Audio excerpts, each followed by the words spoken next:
მეგობრებო, იცოდით თუ არა რომ ცივი იარაღის ტარება დასჯადია და უფრო მეტიც, საქართველოში მოქმედი ორი კოდექსი ითვალისწინებს ამ ქმედების გამო სანქციებს.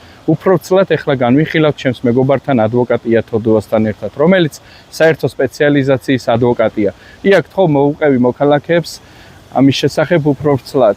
მე როგორც მახსოვს, შენც არ იცოდი რომ საქართველოში ცივი იარაღის ტარება ისჯება და თან ორი კანონით ისჯება, ნამდვილად ეს არის ადმინისტრაციულ სამართალდარღვევათა კოდექსი და სისხლის სამართლის კოდექსი. და ეხლა გავუყოთ რა შემთხვევაში არის ცივი იარაღის ტარება, ადმინისტრაციული სამართალდარღვევა და რა შემთხვევაში არის სისხლის სამართლის კოდექსით გათვალისწინებული დანაშაული.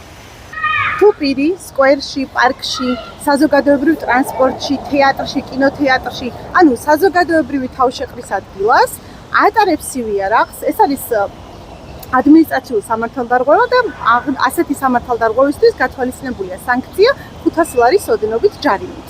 ასევე, რა თქმა უნდა, ცივი იარაღის კონფისკაციით.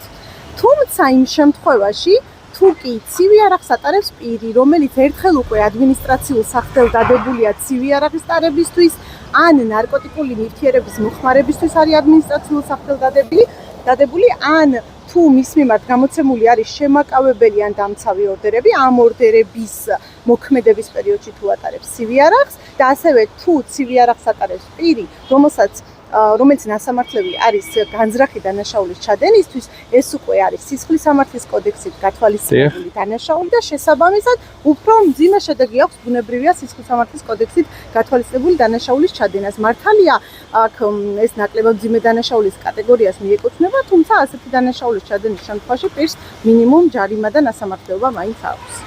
ფორმდება თუ არა ცივი იარაღია?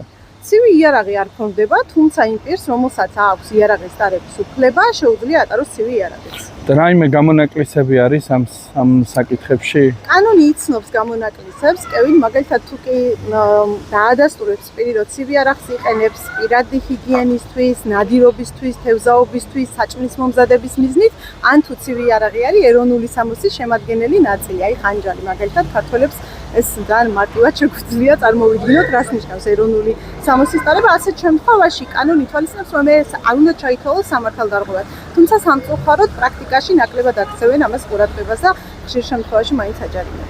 მადლობა, რომ გაუზიარე ესეთი საჭირო ინფორმაცია მოქალაქეებს. ძალიან საინტერესო იყო. ეს იყო ჩემი მეგობარი ადვოკატი ია თოდუა. მადლობა კევინ, შენ. მე ვფიქრობ, შემდეგი ვიდეო გადავიღოთ ძალიან საინტერესო და საჭირო თემაზე. რა უფლებები აქვს მოქალაქეს პირადი ჩხვერის დროს. კარგით, გადავიღოთ. მადლობა.